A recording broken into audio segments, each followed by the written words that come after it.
Josh, you want to talk into the mic for a second? Just like test out the audio. Can you put your freaking phone away? I'm texting him. Hello.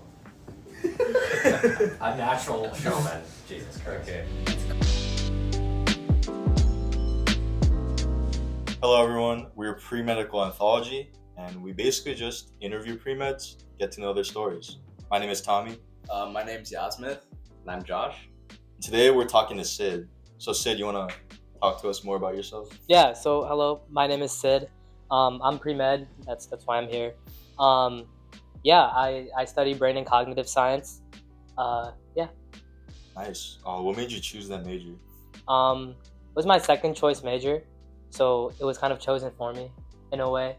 But I think it's cool, it's a kind of a intersection between like psychology, neuroscience, computer science, like a lot of cool things coming together. Nice. So Nice. So Sid, what do you do as a pre-med?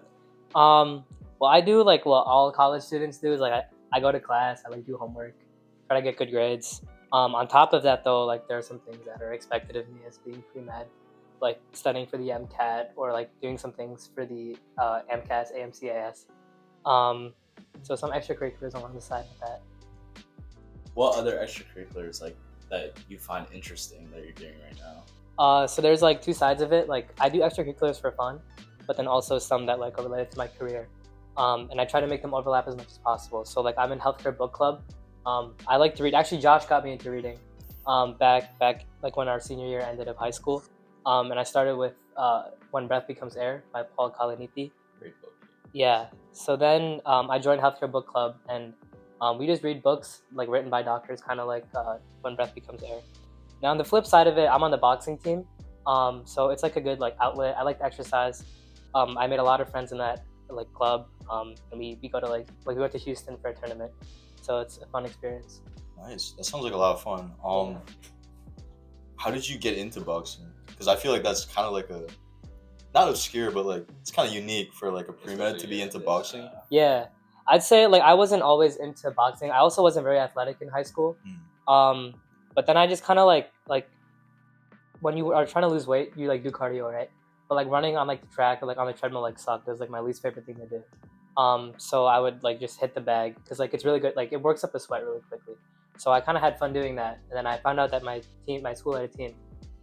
So I went and tried out for it. And then I like put in a lot of work and miraculously I made it. So yeah. Good. You gonna keep doing it? I know I'm taking a break. So like you get hit pretty hard. And right now I'm studying for the MCAT. So All right. and I'm taking it in September, which is after school starts. But I like already told like my coaches that at least for the first couple of months until my MCAT, I'm just not gonna like spar, not gonna do any contact drills, just like run and stuff. But after that, you would maybe. Yeah, I'll continue to fight. And, Why? it's fun. I like to spar. It's a sport, right? So like, why does anyone play any sport? Like Yeah. it So brings you them do it for the joy. team? Yeah, do it for the team, do it for yourself. It's fun to compete. Yeah. I Do you- think. Oh, Yes. I was gonna say, do you think like it's important to keep your passions apart? Like even like I know like a lot of people can get like busy with work and stuff like that, and they kind of tend to put their passions aside or other interests aside. Do you think it's important to find a bit of a balance in that, or? I think the most ideal situation is if you can make your work your passion. For example, like a lot of people will join clubs, like pre-med clubs, right? Like they'll join like Future Doctors of America, for example. And if you're passionate about that and what clubs like that do, go for it. But like for me, I wasn't really enticed by that, like the idea of joining a club like that was like hundreds of people meeting. And I'd also, to be fair, I didn't like give them the chance to fully explain their club to me. I just knew I wouldn't want to be a part of that. But I did like Healthcare Book Club. I'm another club called Neurotech. So they keep me busy. Like I have to read chapters, I have to like write like magazine articles and stuff. But because I'm into it, like when you make your work and your passion the same thing, then it just makes life a lot easier.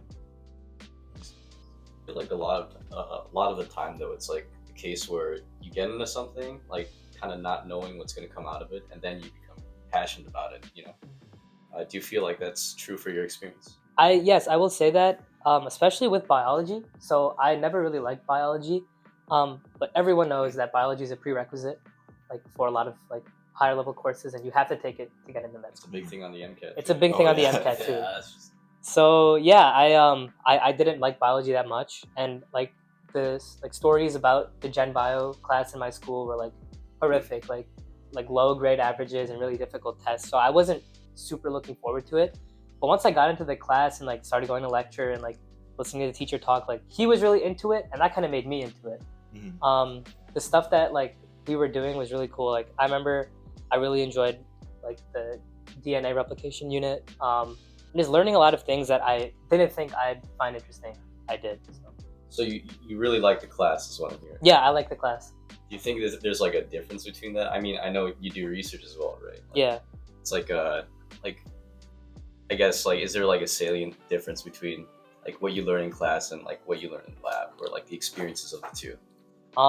Sometimes in class or in lab you'll use what you learn in class, but like my research is not in biology, it's in medical physics. And even then, like there's not that much physics, so I don't use really anything of what I already know in the lab. I kind of have to learn things on the fly. But that's the fun, you know? Yeah, that's what makes research enjoyable. What kind of work do you do in your lab? So a lot of our research is trying to make radiation therapy like as effective, accurate, and efficient as possible. So as a physicist, you have to kind of be there when patients are receiving treatment. There's the MD, like the physician, and there's the physicist who's like kind of overseeing things. So my PI, when he goes into these treatments, he'll like notice like kind of like flaws in the system or like things that like points of improvement, and he'll think about those in ways that he can improve those. And then he'll take them to his lab and then have interns like me work on it. Yeah. You like your PI? I do. I love my PI. He's a great guy. Nice, man. What specifically like do you do in the lab? Because I know you were saying like your PI is more the person that goes and like sees the patients and whatnot. But what responsibilities are given to you? There's a lot of coding in medical physics research, and it's very rarely in languages that you know. So a lot of the time, I'm just kind of learning how to do what I have to do. If that makes sense. Like I have to learn how to use MATLAB to like work on a project. Then there's lit review, obviously, which is like just finding references and seeing what's already out there about what your project's related to, and then writing the actual manuscript. So I've worked on like the results or the discussion and just polishing that up. So we were talking about research, right? So Yeah. What are some of the main things you do in your lab? So a lot of coding and learning how to code, because sometimes you don't know every language that you're working with. Like I really only knew like Python, then I had to learn how to use MATLAB or like C. And then there's lit review, which is like reading articles about things that are related to your topic, and then writing the manuscript itself. So like I've worked on like discussion, results, conclusion, stuff like that. I know like two of you, are you involved in research, Yasmith? Yeah, I just started research. So my research for the most part right now, it's a molecular genetics lab. And what we do, it's a lot of viral research. Yeah. So it's not like yours in terms of coding based. Mm-hmm. But what we try to do is we just try to find ways that we can kind of detect pathogens in real time and also like label that pathogen as such. So it's a lot of like dry lab work. It's not really as much wet lab for Okay, me. so you don't like deal with live samples or anything? Yeah. Okay. Yeah.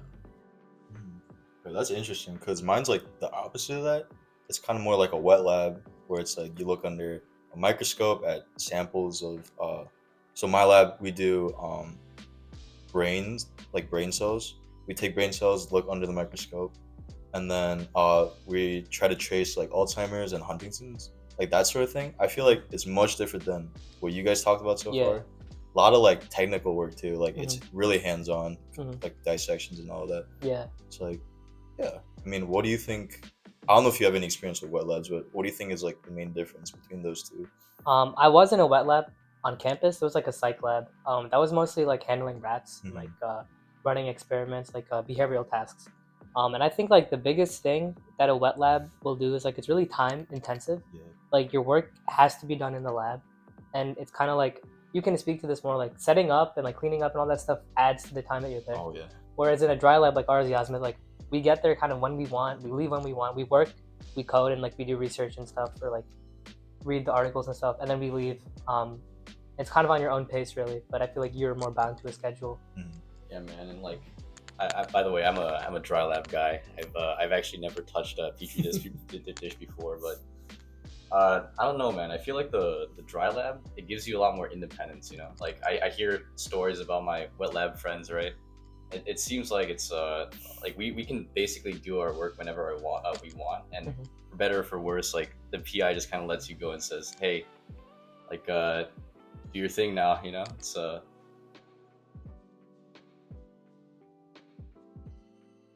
Okay, so we had to take a little break there. Sorry.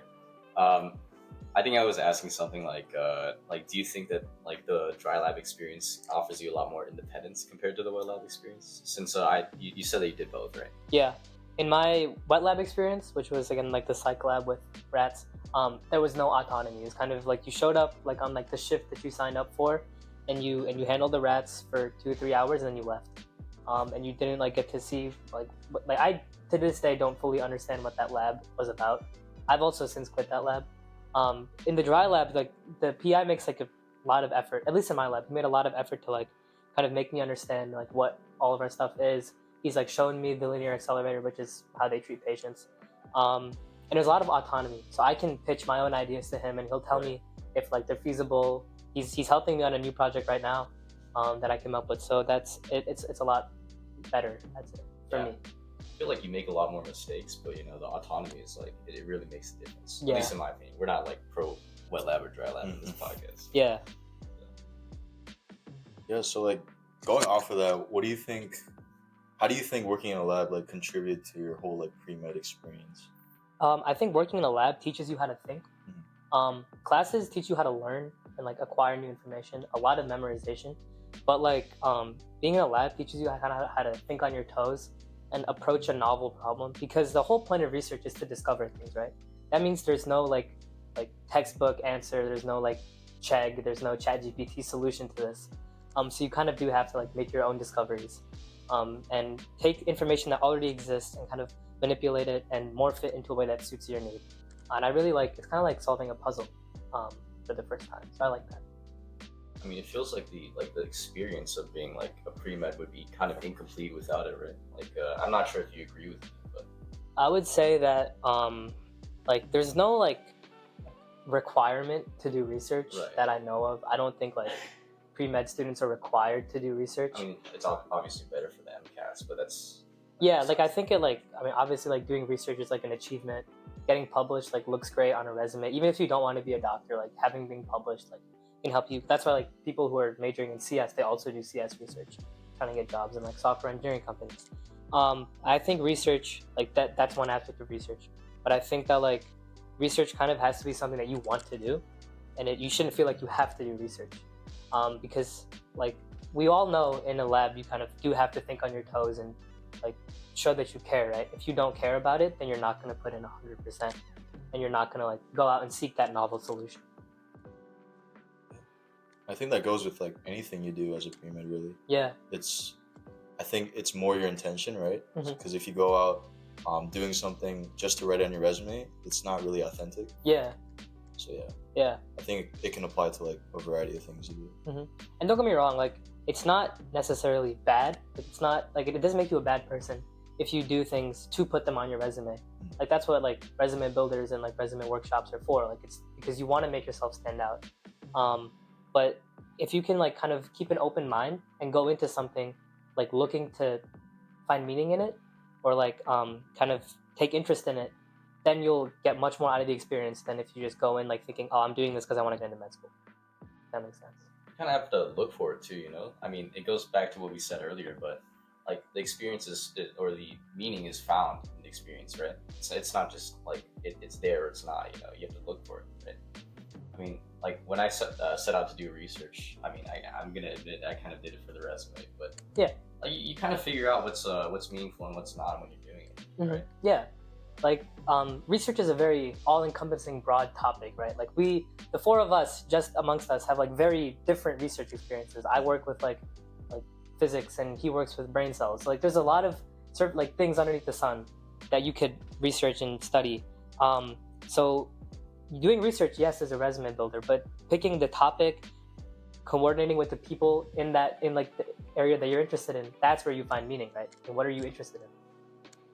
I feel like it also goes back to the idea, like, I don't know about you guys, but for me, I felt like I found a lot of trouble at the start trying to find a lab because I felt like it was really hard to find something that perfectly captured my interest or what I wanted to look for. Mhm. And I feel like a lot of people can kind of get daunted by that. So, like, I feel like, do you think it's better to kind of just, like, go in with, like, a trial and error type of mindset? Or, like, what mindset should other people have when they kind of approach labs or approach anything that they want to do? I think you should keep an open mind because as an undergraduate, like I went into research having completed like general chemistry and general biology. So like everything that they were saying to me went way over my head. So I was in no position prior to joining the lab to make a definitive decision of like, oh, I'm into this or I'm not. So I kind of went in with like let's see what this lab has in store for me. And obviously on the flip side is like joining a lab is a commitment, right? Like you're making commitment to the professor, to the grad students, whoever's there, to put in your time, put in the effort. So taking a trial and error approach is you can only do that so much before like you can't lab hop, if that makes sense. You can't join like a lab and leave it after 3 weeks if you hate it. Right? So yeah, kind of two sides to the same coin. I guess at some point you have to wonder, like, is it the lab that's the problem, or is it me? You know? Yeah. Well, like it kind of goes both ways, right? Like you can't blame the biology lab for not interesting you if you don't have an interest in biology, right? It's not a negative thing. Like it's not, neither side is in the wrong. It's just they're just like Right. oil and water, right? They don't mix. Yeah, definitely. I think the hardest thing for me when joining lab is definitely like the big learning curve. Because like you're joining like professors who've like put decades into their life like researching this topic. So like as an undergrad who barely knows like the basic sciences really, it's really like daunting. But I feel like the more time you put into it, the more effort you put into like learning what they're doing, I think it's definitely very rewarding. Yeah, and that's the fun of it too. Is like Exactly. going in like not knowing anything, like coming out knowing like so much more. Exactly. You have to work for it, though. You know? Yeah. It's definitely. You do, yeah. And another thing, like in research, like be vocal. So ask the professor questions. Like you're there to like kind of work for them, but you're also there to learn. And you can try to absorb as much information from the professor as you can. Like I'm telling you guys this, but like you guys already probably do this. Yeah. But like this is more for like the viewers. Like Yeah. absorb as much as you can from the lab. Every small detail matters.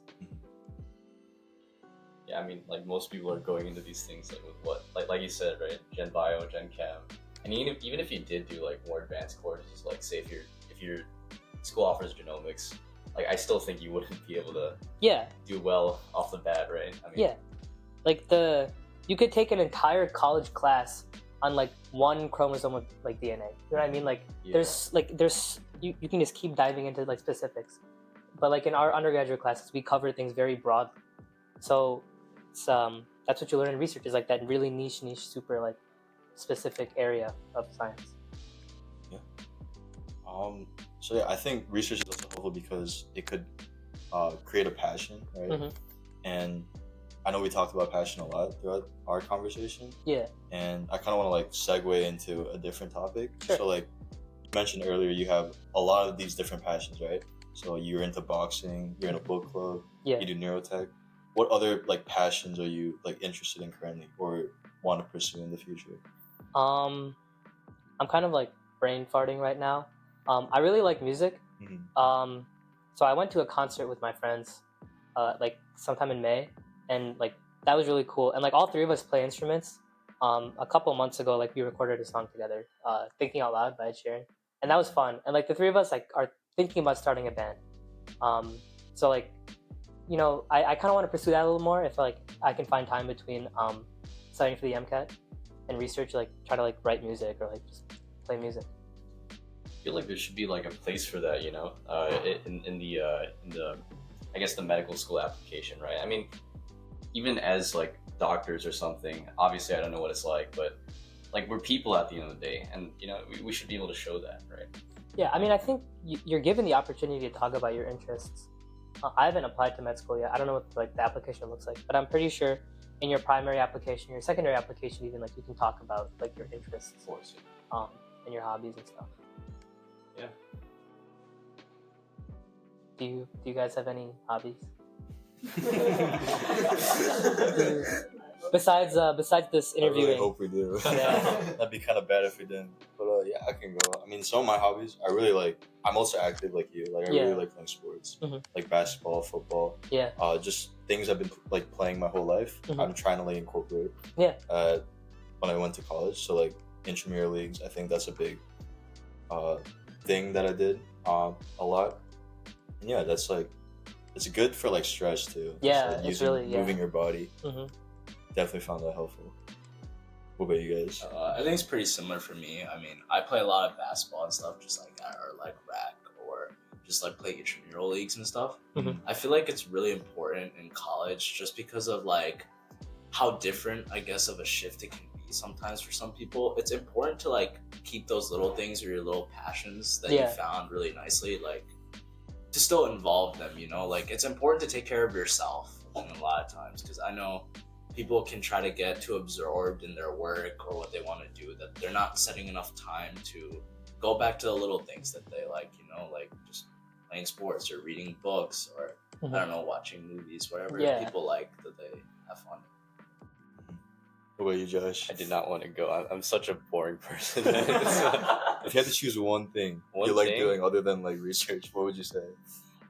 I mean, I lift weights, but like obviously not that much. That's good. I mean, I've been reading and like I've also been writing a lot more. Good. Yeah, I mean, I started a little blog a week ago. That's about it. I mean, Started these a are still blog. boring people hobbies. True. I guess the moral of the story after talking to all of us is that we just need more hobbies. Yeah. Just take better care of ourselves, I think. Yeah, like managing Yeah. stress and But that's all something we can work on. But Yeah.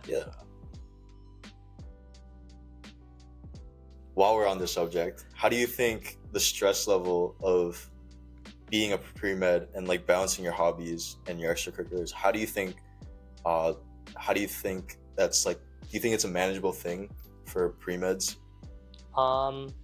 So I think you have to make sacrifices when you are a student, especially when you're pre-med. Well, so first of all, let me just preface this by saying pre-med is very stress-inducing. Like getting into med school is like it's hard, right? So you have to study for the MCAT, you have to like write an essay and like other application things. It's just really stressful. There's like low acceptance rates, so it can all be really daunting and stressful. And then it's super competitive as well. So you always see people around you. It's really easy to fall into this trap of I feel like other people are doing better than me. Am I even gonna get in? So then that also causes you stress. And then on top of all of that, like to fit in doing homework and doing your research work and like volunteering and everything, you have to make sacrifices. Like you can't play video games every single night anymore, or like if you like to watch movies, you don't have time for a 2.5 hour movie anymore. So it's kind of things like that. I think it is all about finding balance. I remember a couple weeks ago, actually, I was like really overwhelmed with like all of the stuff that I had going on. I'm currently at a lab in Chicago, and then I had to volunteer on the weekends and studying for the MCAT. Like all of those three things put together, I kind of felt like even if I was like doing recreation, I was like kind of forcing myself through recreation. I think the best advice I can give to someone who's like overwhelmed with stress because of pre-med and all the things that they're doing is like enjoy the little things in life.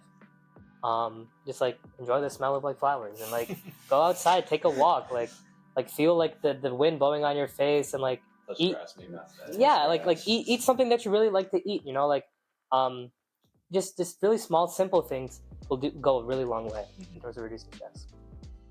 Is boxing one of those things for you? Okay, I'd say it's more like athletics in general. Like I enjoy working hard. Right. I lift. I play soccer like recreationally. I'm terrible, but like it's fun. So that is more like stress relieving than like specifically like than just boxing. Yeah, I feel like after I run, like I'm a better person. True. Yeah. You just feel better. It's like runner's high, right? Like it just takes your mind off things. Yeah, I know you did track and field in high school. How do you think the transition was for you?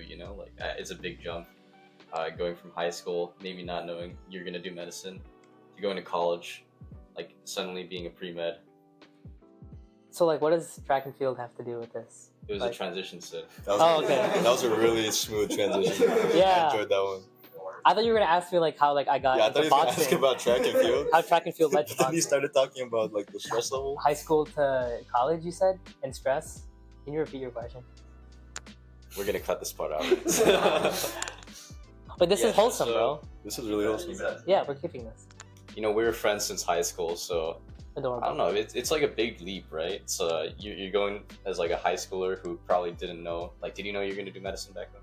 Not entirely, no. Right. Like you're going from that to suddenly being like a full-time pre-med pretty much with so many activities. Like, how did you find that transition? You know, like how did you adjust to it? You kind of get thrown into the deep end. Okay. One thing I'll say is your freshman year of college, you will like mature a lot in your first semester. Because it's like probably your first time like living alone. Your parents aren't there. You're doing your own laundry and stuff. You're like responsible for your own meals. You have to get from point A to point B, wake up on time. All those things that like you took for granted. Like cleaning your room, do that. Just like super small things like making sure that you have like the milk is going bad. You have to throw that out, right? Just like all those things that compile and like you're adulting, right? So that like forces you to mature a lot. And then that kind of, I don't know where I was going with this, to be honest. You're good. That's good, man. Yeah, but like it teaches you how to deal with life, I guess. Just Yeah. being a college student. If I had to list everything about me that changed, man, it would go on forever. Yeah. In terms of like maturing and stuff, like, you know, like you're talking about how you were like learning from a lot of things, or like you kind of have to adjust to everything. Like, did you have any regrets in that like aspect between like your first year? Like freshman year to now, I like my regrets. I don't know. I like over my like the summer before going into high school, like I had kind of like a midlife crisis, if you will, or like an epiphany of sorts. And I started only like doing things that like I wanted to do, right? I stopped feeling compelled by like the universe or like society, if you will, to like do things. And I took that mindset going into my freshman year. So I know like it's really easy to succumb to peer pressure in any point of your life, but I kind of like mentally prepared myself to not. So I only did like the things that I wanted to do, basically, like Halloween weekend, whatever. I like it was pouring, but I didn't go to like a party. Like me and my friends wore costumes and played soccer on the like turf fields. Like it's things like that, right? Like society expects you to probably go to a party or something, but I felt like it would be more fun to go to play soccer. So I did, and I had a blast doing it. What'd you dress up as? I was Pikachu. Oh. Yeah. Were you guys all Pokemon? We were all Pokemon. We like got the onesies. That's so sick. Yeah. All right, so do you have like straight up no regrets at all about that first year? Or is it kind of So I wouldn't say that I have no regrets. Like saying that you don't have, I don't want to send a message that like it was a perfect year. Like things went wrong, but that's kind of the fun of it, right? Things going wrong makes it exciting, and you have a lot of friends with you to kind of make that experience more enjoyable. I think like minorly, like I had to like drop weight for boxing. I would have started doing that earlier, because in like the weeks leading up to the tournament, I was like on basically no food, no water for like a long time. So yeah, but that's like a small thing. Do you guys have any regrets from your freshman years?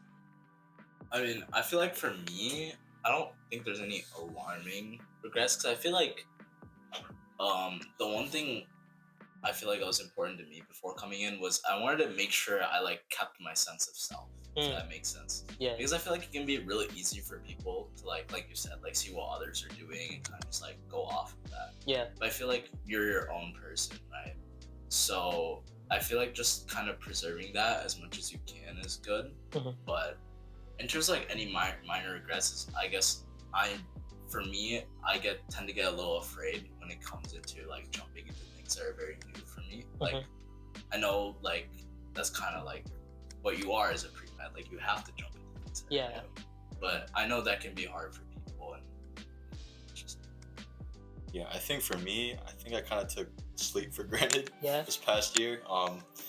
Yeah, it's sleep really affects like your whole like health really. Because I remember like for a month straight I was just sick, like coughing my lungs out, and I was barely getting any good sleep. And that definitely affected me like in all aspects of my life. So definitely prioritize sleep when I can. Yeah, sleep more. You know, I guess the only thing I regret is like like not being more like you, Sid. Like what I mean by that is like that authenticity bit. So you said you prioritize yourself, right? I mean, you shut out And like, Yasmith what too, everyone. right? Yeah, and Yasmith, right? Like you guys managed to like kind of shut out what most people were saying. I mean, obviously it's not possible to do it completely, but you know, you let your inner voice, I guess, shine through. But like for me, that's hard. You know, it's like it's hard to like block out all the noise. Well, I want to say it's like you said, shut out other noise, but I think it's less shut out. You should be very receptive of what other people are saying and what's going on around you, right? And you should be open to new ideas and trying new things. Like you shouldn't adhere to this like plan that you have set for yourself for like your entire college career, but like you shouldn't also let other people decide what's best for you. So it's a balancing act. Yeah, and like at the end of the day, I know what's right for me, but I also know that I'm not 100% correct. If that makes sense, right? I know that I don't want to I don't want to drink. I know that's right for me, but I also know that like I'm not entirely correct. Like if I decide not to do homework for a night, like I know like in retrospect I know that that's wrong. But in the moment, if I only stick to my sense of self, then I'm making the wrong decision, right? So you should be like open to ideas. I guess it's finding that balance Yeah. that's the difficult part. Yeah, the main takeaway in like life is like finding a balance between trade-offs. That's kind of the fun part, right? I mean, I know you like the research for the challenge, but you know, going into life, not knowing if you're exactly doing the right thing, Yeah, like it's kind of terrifying. But you know, Mhm. like at the end of the day, it's like it's kind of the challenge we live for, to some Yeah. degree. there's no like one size fits all like path to success. Right. And well, the second thing is that there's no like one size fits all definition of success. So it's very case by case. Everyone has their own story. Everyone has their own journey. Yeah, I mean, I think as pre-meds, I think we're all scared of the future. Mhm. You know, speaking of the future, like, how do you see yourself like living your life out in the future? Like, I know it's kind of hard to like even like grasp the idea. Like, I can't even think of it, but like I don't know, say like 5-10 years from now, like, what do you kind of envision your life being like? So in 5 years, I'll probably be in med school, Mhm. finishing that up. And in 10 years, I'll probably be in residency, finishing that up. So that after that, I'll hopefully be a physician. I'm not entirely sure on what I want to like specifically specialize in. But right now, I think I want to do something related to cancer. So any like flavor of oncology would be cool.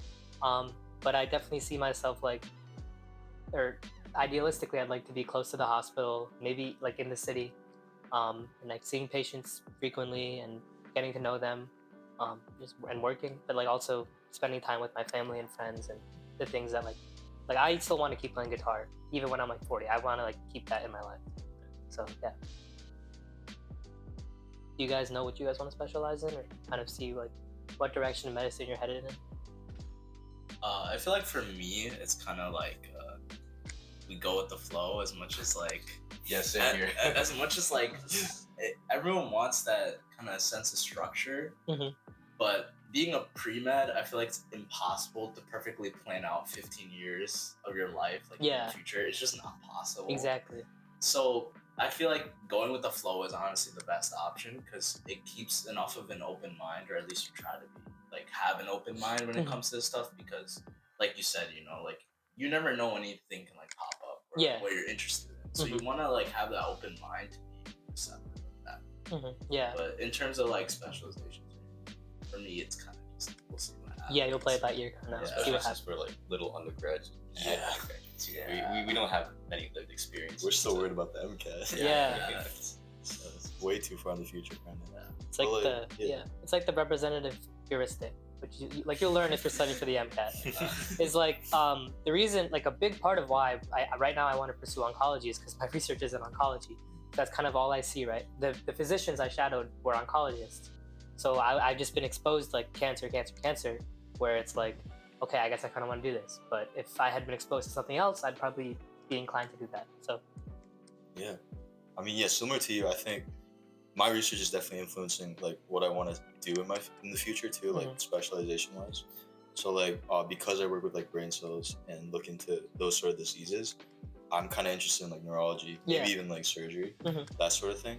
And yeah, I've had such a positive experience with research that I'm even thinking about like pursuing like a PhD okay, with an MD. yeah, But, like I'm not sure yet. Yeah. Still open to that. see what the future holds. Kind of. Exactly. Yeah. I mean, do you think research would be like part of your life like that? It's, like even say 15 years down the line. I don't know, to be fully honest with you. Like I'll see, like if the opportunity presents itself, I'll decide in that moment. I don't want to like make decisions now and feel pressured down the line to like live up to those expectations I'm setting for myself right now. If that makes sense. Yeah, no, that's totally reasonable. I don't know. It feels like there's not a lot we can do to prepare. Like as much as like we're told to do certain things, like at the end of the day, like whether or not it's actually useful, like it's very unclear. But do you think like being in the hospital or just like being in the presence of patients would like in some way prepare you, even if you don't know it for sure yet? I think a big part about being a physician is meeting lots of people. Meeting lots of people, like you're and working as a team. So you interact with your nurses, you interact with other physicians, you interact with your patients. So it's a lot of different people's backgrounds coming together. I think a really important thing that you can practice in like your entire life is just being able to communicate with new people and becoming like, not let's say friends, but like being able to learn about something about someone, or being able to spend time with someone new and not shying away from a new experience. I guess that's what volunteering is for you. So. Yeah, like I know that like you'll see these websites like Med School Insider, or like the Pre-Med Reddit. They all have like so much information, right? Like God bless those sites for all the information that they provide. There's like good parts and bad parts of these websites that teach you how to get into med school. On the one hand, they kind of like point you in the right direction as to like what the medical admissions committees are looking for, and what kind of things you like should do or should look for. On the other hand, you can't help but compare yourself to other people. And if you see on Reddit or on some online forum that someone has like 400 hours of volunteering experience, like a part of you is going to be compelled to also seek out hundreds of hours of volunteering experience. But I think the important question you should ask yourself is, why am I volunteering? What am I going to get out of volunteering? And conversely, what will me being there do for the hospital, right? Like, how can I impact the hospital in any small, like, tiny way? Have you found the answer?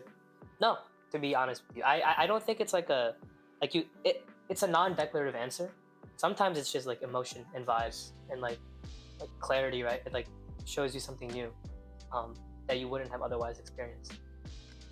In terms of like working with your patients and like nurses and whatnot, is there like a specific goal or like a specific like I guess way like you try to like strive yourself to be in settings such as that?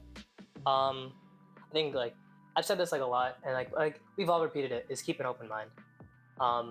Like everyone has a beautiful story, right? Some of the nurses that I've worked with have been at that hospital for like 15, 20 years. So they have 15, 20, I haven't even been alive for 20 years, right? So they have more experience working in the same place than I have on planet Earth, which is really cool. They share their stories, some like tips and tricks that they picked up along the way, things that they've learned. So I think if you make an open, like an active effort to learn more about other people, that's like you'll get so much out of a volunteering experience. Yeah, were there any specific like moments or experiences that were pretty impactful for you while volunteering? I think like sometimes seeing like, without getting into too much of the specifics, sometimes it can be hard to see patients in like pain or like struggling. And it kind of like shows you why we do what we do.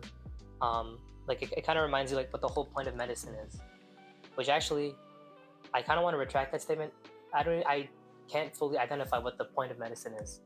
Like in a blanket sentence is like saving lives or making lives better.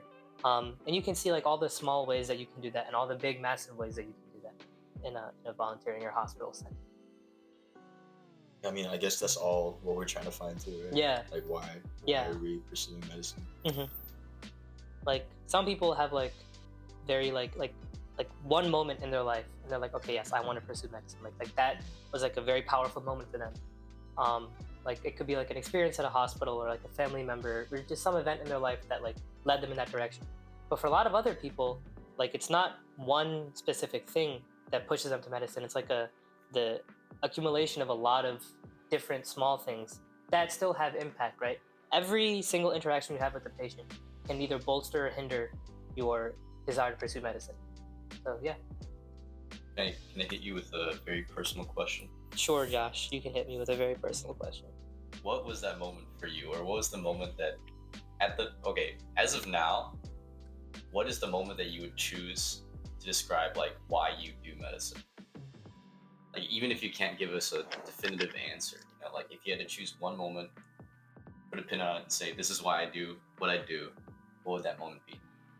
That's a tough one. It's a very tough question. It's kind of hard to put them at once. And if you can't answer that, it's totally fine. I think like probably patients that I've interacted with or patients that I've met. Probably a really big one that like stands out to me in my mind was when I was shadowing. I was shadowing a radiation oncologist. So as a radiation oncologist, you'll see patients before their treatment and then like along their treatment plan, right? So their treatments are fractionated, which means that their treatment is spread out over a course of days, weeks, months. So this particular patient and this specific radiation oncologist, actually I probably can't say this, so I won't say it. But this patient had a tumor because it's cancer, and this patient was undergoing a lot of stress. And in the OTV, that's what it's called, on treatment evaluation, the patient started crying. But I think it was a really beautiful moment where like I was there, the physician was there, and the patient's family was there, and they all kind of got together and like we all kind of comforted the patient, and we knew that sometimes like the outcome isn't favorable. I wasn't sure if it was a terminal tumor or not, if the treatment was palliative or not. But I think like it's moments like that that kind of like remind you why you're pursuing medicine. That was deep. Yeah. Thanks, man. Let's just dwell on his answer for a second. Yeah. I mean, Do you have that moment? Because I know you wanted to pursue medicine longer than I have. I might need another moment. Yeah. No, that's totally okay. It's a really tough one for all of us. Yeah, and you it's have anything else? I can't. As of right now, I mean, Yeah. This is a bad day for us. We should be able to answer. No. Yeah. While you think, I'm gonna address the audience real quick. It's like you don't need to be able to call on a singular moment to tell why you want to become a doctor, right? Like you have to write a 5,300 character essay about why you want to pursue medicine, but cross that bridge when you get to it. But if someone asks you why you want to do medicine, you don't have to draw on a single experience. It's a lot of it can just be vibes, right? Like the way medicine makes you feel and all the different emotions that you've acquired in your life that kind of push you in that direction. So while I gave my little monologue, did you guys come up with anything? I mean, for me, there's not a specific moment, but what like made me, I guess, pursue medicine is I feel like me as a person, I just want to impact as many people as I can. I think that's all we could say for all of us here. Yeah. Right? We want to impact everyone in the best way that we possibly can. And the way I sometimes find satisfaction in my life is like seeing everyone smile. And I think the smile of a patient, like if they're going through anything and they overcome that struggle, that's like something that can just never be taken. Because like inside you feel like, oh, I did that. Like yeah, I helped you do that. Contributed to that. And, like you just want to keep on contributing, keep on making us go. Yeah. I think for me, I definitely agree with what Yash said, but I think another aspect for me is definitely widening my perspective on the world and like how it works and the people in it, because I'm a college student in America, right? I have a really limited perspective on how the world works and what it means to me. And I feel like by pursuing medicine, I'm exposing myself to a whole world of perspectives of different people and cultures. Yeah. I think that's one of the big factors that drove me towards pursuing medicine. Just learning from other people, learning different perspectives on the world, different cultures. I think that'll give me a more complete perspective of what it means to be like a person Yeah. living in like globe.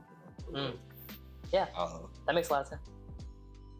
Joshua, it comes to you. I took the longest amount of time. I guess I can't come up with a definitive answer, but I'll give you this.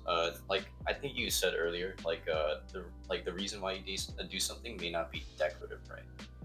I mean, like it could just be a feeling, but I think, like for me personally, it's not just a feeling. Like Yasmith said, it's about impact, but like the impact you have, right? The impact you feel. I mean, to me, that's more real than anything say like money or just like a nice car. Like it's I don't know. Like for me, I guess there's nothing like more real in the world than the impact you have on other people, and and you can feel this not just by thinking about it, but actually going out there and like talking to people, and it's not just about like saving their lives or whatever. It's about the small things too. Like I mean, think of all the times you were like just there for someone. Yeah. And, like you were a companion or something.